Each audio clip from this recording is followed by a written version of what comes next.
আসসালামু আলাইকুম সুপ্রিয় দর্শক, চলে আসলাম এই মুহূর্তে পাওয়া সবচেয়ে গুরুত্বপূর্ণ আবহাওয়ার নতুন আপডেট নিয়ে।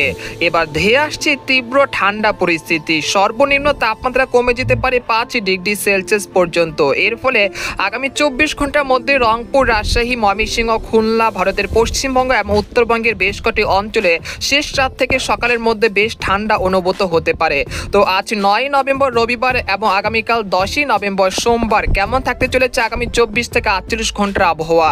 বাংলাদেশ থেকে শুরু করে ভারতের পশ্চিমবঙ্গ, আসাম, মেঘালয় এবং উত্তর থেকে ত্রিপুরা রাজ্যে আগামী 24 থেকে 48 ঘন্টার মধ্যে কোন কোন জেলাগুলোতে তীব্র ঠান্ডা পরিস্থিতি তৈরি হতে পারে এবং কোন কোন জেলাগুলোতে শেষ রাত থেকে সকালের মধ্যে ঘন কুয়াশা দেখা মিলতে পারে এবং আগামী 10 দিনের আবহাওয়ার পূর্বাভাস কি বলছে, কোন কোন জেলাগুলোতে মেঘ বৃষ্টি বা বৃষ্টিপাতের সম্ভাবনা আছে কিনা এবং বঙ্গোপসাগরে কোনো ঘূর্ণিঝড় কিংবা নিম্নচাপের আশঙ্কা রয়েছে কিনা সেই বিষয়ে আরো বিস্তারিত জানতে হলে আমাদের ভিডিওটি সম্পূর্ণ দেখতে থাকুন। আর আপনি কোন জেলা থেকে খবরটি দেখছেন, আপনার জেলার নামটি আমাদের কমেন্ট বক্সে জানিয়ে দিবেন।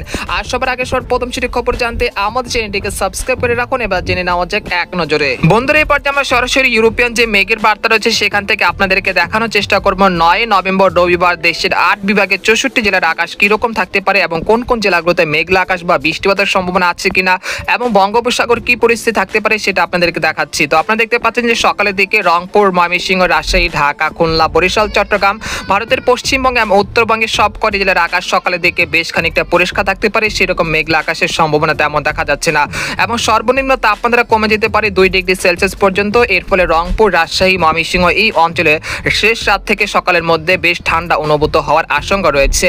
এছাড়া সিলেট, জৈন্তাপুর, কানাইঘাট, সুনামগঞ্জ, মৌলভীবাজার এই অঞ্চলে বেশ কটি অঞ্চলে সকালের দিকে হালকা থেকে মাঝারি ধরনের ঘন কুয়াশা দেখা মিলতে পারে এবং ভারতের ত্রিপুরা সংলগ্ন যে জেলাগুলো রয়েছে সেখানেও হালকা থেকে মাঝারি ধরনের ঘন কুয়াশা থাকতে পারে শেষ রাত থেকে সকালের মধ্যে।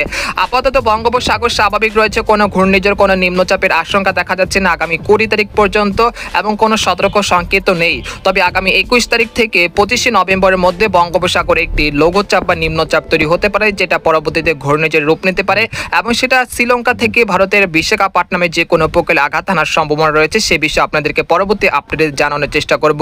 তো আমরা বেলা 11টার দিকে চলে আসার পর দেখতে পাচ্ছি দেশের সর্বোচ্চ তাপমাত্রা কিছুটা বৃদ্ধি পাওয়ার আশঙ্কা দেখা যাচ্ছে রংপুর, ময়মনসিংহ, সিলেট, রাজশাহী, ঢাকা, খুলনা, বরিশাল, চট্টগ্রাম এবং ভারতের ত্রিপুরা রাজ্য এবং উত্তরবঙ্গ, আসাম, মেঘালয় সবকটি জেলার আকাশ কিন্তু বেলা 11টা থেকে কিন্তু বেশ খানিকটা পরিষ্কার থাকতে পারে এবং দিনে কড়া রোদের কারণে কিন্তু কিছুটা গরম অনুভূত হতে পারে দেশের 8 বিভাগের 64 জেলা জুড়ে। তবে বৃষ্টিপাতের সম্ভাবনা তেমন দেখা যাচ্ছে না, একই সঙ্গে মেঘলা আকাশের সম্ভাবনা তেমন দেখা যাচ্ছে না। আকাশ মূলত ফকফকে পরিষ্কার থাকতে পারে সকাল থেকে সন্ধ্যা পর্যন্ত ইনশাল্লাহ।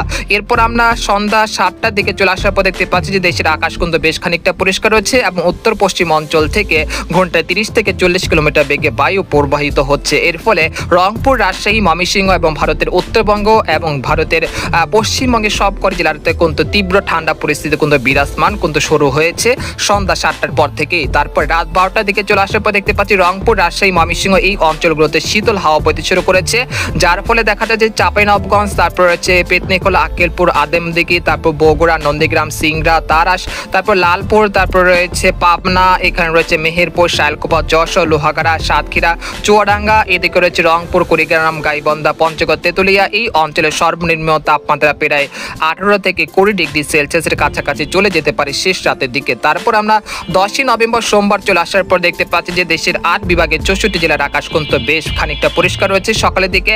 তবে সিলেট বিভাগের 2-1 স্থানে শেষ রাত থেকে সকালের মধ্যে হালকা থেকে মাঝারি ধরনের ঘন কুয়াশা দেখা মিলতে পারে।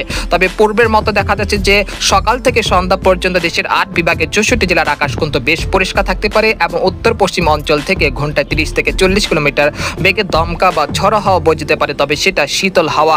তবে এর প্রভাবে দেখা যাচ্ছে যে শেষ রাতের দিকে কিন্তু বেশ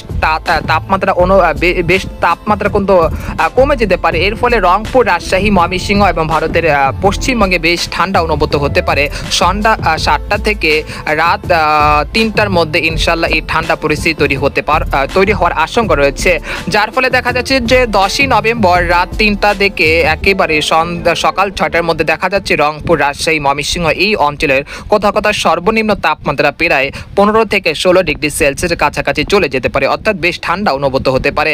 তারপর আমরা বুধবার 12ই নভেম্বর চলে আসলাম। তো এখান থেকে আপনাদেরকে তাপমাত্রা পরিস্থিতি দেখানোর চেষ্টা করব।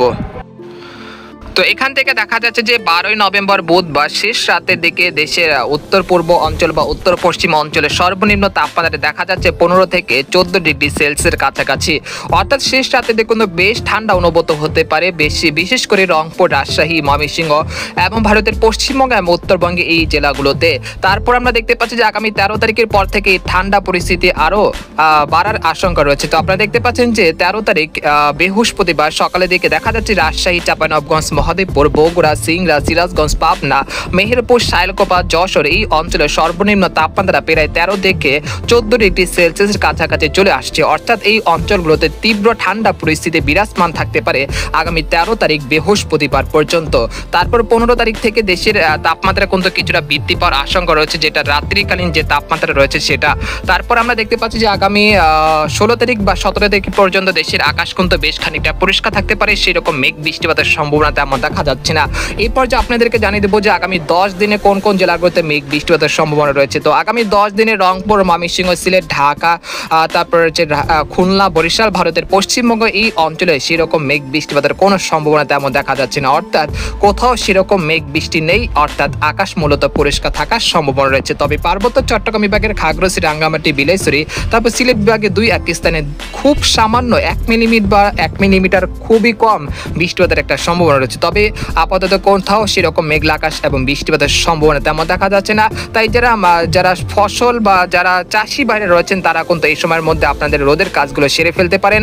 যারা ধান কাটতে চাচ্ছেন তারা এই সময়ের মধ্যে ধান কাটতে পারেন, তাহলে কোনো সমস্যার আশঙ্কা দেখা যাচ্ছে না। এরপর যে আপনাদেরকে জানিয়ে দেবো যে ইউরোপিয়ান যে চরম যে পূর্ববাসটি রয়েছে সেখান থেকে দেখানোর চেষ্টা করব এই মুহূর্তে দেশের উপরে কিরকম বাতাসের সম্ভাবনা রয়েছে। তো আপনারা দেখতে পাচ্ছেন যে রংপুর, রাজশাহী, ময়মনসিংহ, ঢাকা, খুলনা, বরিশাল এই অঞ্চলের উপর দিয়ে উত্তর পশ্চিম অঞ্চল থেকে শীতল হাওয়া বইতে শুরু করেছে, যেটা আগামী 10 তারিখ বা 12 তারিখ পর্যন্ত চলমান থাকার সম্ভাবনা রয়েছে। তারপর 13 তারিখ থেকে এই বাতাস কিন্তু অনেকটা কমে যেতে পারে, তারপর 14 তারিখ থেকে একেবারেই কমে যেতে পারে।